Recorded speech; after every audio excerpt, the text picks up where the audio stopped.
मध्य प्रदेश के बुरहानपुर जिले में बीते दिनों भारतीय रेल के साथ साथ भारतीय सेना की सुरक्षा में चूक से जुड़ी एक घटना देश भर में सुर्खियां बटोर रही है। इस मामले में अब गैंगमैन पर केस दर्ज कर लिया गया है। बता दें, बुधवार को जिले के सागफाटा रेलवे स्टेशन स्थित दिल्ली मुंबई रेलवे ट्रैक से गुजर रही भारतीय सेना की एक विशेष ट्रेन के नीचे विस्फोटक डेटोनेटर लगाए जाने का मामला सामने आया। इसके बाद से ही मामले की गंभीरता को देखते हुए रेलवे बल और पुलिस के साथ ही सुरक्षा एजेंसियां इस मामले की जांच में लगी हुई है। इस मामले में आरपीएफ के सागफाटा रेलवे स्टेशन पर गैंगमैन का काम करने वाले कर्मचारी को हिरासत में लेकर उस पर यात्रियों की सुरक्षा को खतरे में डालने सहित रेलवे की संपत्ति चोरी से जुड़ा मुकदमा दर्ज किया गया। इस पूरे मामले में सोमवार को बुरहानपुर पहुंचे मध्य प्रदेश सरकार के मंत्री विश्वास सारंग ने इसे संवेदनशील मुद्दा बताया और जांच रिपोर्ट आने के बाद ही कुछ कह पाने और कांग्रेस सहित विपक्ष का इसको लेकर राजनीतिक रोटियां सेकने की बात कही। उधर खंडवा सांसद ज्ञानेश्वर पाटिल ने भी फिलहाल इसे आतंकवादी घटना मानने से इनकार कर दिया और जांच रिपोर्ट आने का इंतजार करने की बात कही। रविवार देर शाम इस मामले में रेलवे ने बयान जारी कर बताया था कि घटना में इस्तेमाल डेटोनेटर रेलवे के थे, लेकिन उनका इस्तेमाल क्यों और किसके द्वारा किया गया, अभी इसकी जांच की जा रही है। इधर खंडवा आरपीएफ थाना प्रभारी संजीव कुमार ने बताया कि मामले में रिपोर्ट दर्ज की गई है। साबिर, जो कि गैंग नंबर 14 सागफाटा का था, उस दिन ड्यूटी से अनुपस्थित था और घटना वाले दिन ड्यूटी पर उपलब्ध नहीं था। यह रेल संपत्ति की चोरी का मामला है और इसमें आरोपी ने रेल संपत्ति की चोरी की है। इस मामले में वह सामग्री जो उस समय जिम्मेदार था उसके पास होनी चाहिए थी, जिसको वह लीगल इस्तेमाल के लिए दी गई हो।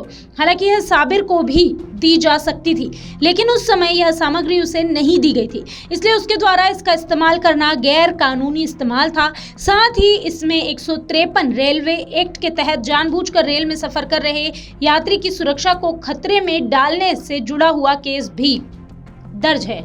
इधर खंडवा सांसद ज्ञानेश्वर पाटिल ने इस मामले को लेकर कहा कि उनकी रेलवे के अधिकारियों और भुसावल मंडल की डीआरएम मैडम से बात हुई है। इसमें जो डेटोनेटर की बात हो रही है वो रेलवे की जो गैंग चलती है उनके पास इसकी व्यवस्था रहती है, लेकिन उन्हें अधिकारियों ने बताया है कि जो डेटोनेटर थे वह अनुपयोगी थे। इसको लेकर अब रेलवे की पूरी टीम जानकारी इकट्ठा करने में लगी हुई है। इसके चलते जब तक जांच पूरी नहीं हो जाती, उसकी रिपोर्ट नहीं आ जाती, तब तक कुछ भी कह पाना संभव नहीं है। तो रिपोर्ट आने तक हम सब इंतजार कर रहे हैं, हमें इंतजार करना चाहिए और इसे एकदम से आतंकवादी घटना कहना या इस तरह की कोई बड़ी घटना कहना ठीक नहीं होगा। हादसे को करने के प्रयास किया गया और वो डिटोनेटर लगाया गया, इसको लेकर क्या रहेगा? मेरे संबंधित विभाग के अधिकारी से डीआरएम मैडम से भी बात हुई है और जो डिटोनेटर की बात जो कर रहे हैं, जो गैंग चलती है वो गैंग के पास में वो व्यवस्थाएं रहती है, लेकिन मुझे जो बताया गया है कि वो जो है कि अनुपयोगी थे और उसमें अब पूरी टीम लगी है। पूरी जब तक के जांच वास्तव में हो नहीं जाती, रिपोर्ट नहीं आ जाती, तब तक के कुछ भी कहना संभव नहीं है। इसलिए जब तक के रिपोर्ट आती है तब तक के हमने सबने इंतज़ार करना चाहिए। एकदम से कि वो किसी आतंकवादी घटना है या क्या है, यह भी सब कुछ कहना ठीक नहीं होगा। तो रिपोर्ट आ जाने दो, रिपोर्ट आने के बाद में ही फिर उसमें पूरी टीम लगी हुई है उसमें।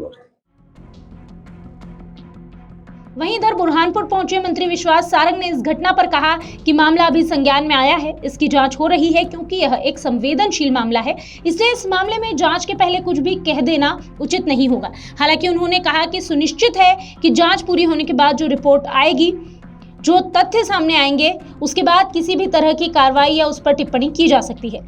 बता दें कि इस पूरे मामले में कमलनाथ ने भी टिप्पणी की थी। कमलनाथ के उसी बयान पर पलटवार करते हुए उन्होंने कहा कि कांग्रेस और विपक्ष केवल अपनी राजनीतिक रोटियां सेकने के लिए बगैर तथ्यों के बयान दे देते हैं। कमलनाथ तो बहुत सीनियर लीडर है, मध्य प्रदेश के मुख्यमंत्री भी रहे हैं और केंद्र में कई बार मंत्री रहे। ऐसे में मुझे लगता है कि ऐसे संवेदनशील मामले जो कि दलगत राजनीति से ऊपर होना चाहिए और इस पर बहुत टिप्पणी नहीं की जानी चाहिए।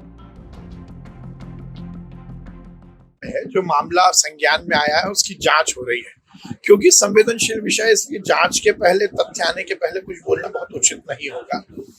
ये सुनिश्चित है कि पूरी जांच रिपोर्ट जो आएगी और उसके बाद जांच में जो तथ्य आएंगे उसी के बाद कार्रवाई या उस पर कोई टिप्पणी की जा सकती है। कमलनाथ जी ने भी सुरक्षा को लेकर सवाल उठाए। देखिए, मुझे लगता है कि कांग्रेस और विपक्ष ये केवल अपनी राजनीतिक रोटी सेकने के लिए बिना तथ्यों के बयान देते हैं। कमलनाथ जी बहुत सीनियर लीडर हैं, मध्य प्रदेश के मुख्यमंत्री रहे, केंद्र में बहुत बार वो मंत्री रहे हैं। मुझे ऐसा लगता है कि ऐसे संवेदनशील मामले जो कि दलगत राजनीति से ऊपर होने चाहिए, इस पर बहुत टिप्पणी नहीं की जानी चाहिए। जांच रिपोर्ट आएगी, जो तथ्य होंगे उस हिसाब से कार्रवाई होगी। अगर आप ये वीडियो YouTube पर देख रहे हैं तो हमारे चैनल को सब्सक्राइब करें और बेल आइकन को दबाना ना भूलें। अगर आप Facebook पर ये वीडियो देख रहे हैं तो हमारे पेज को लाइक करें।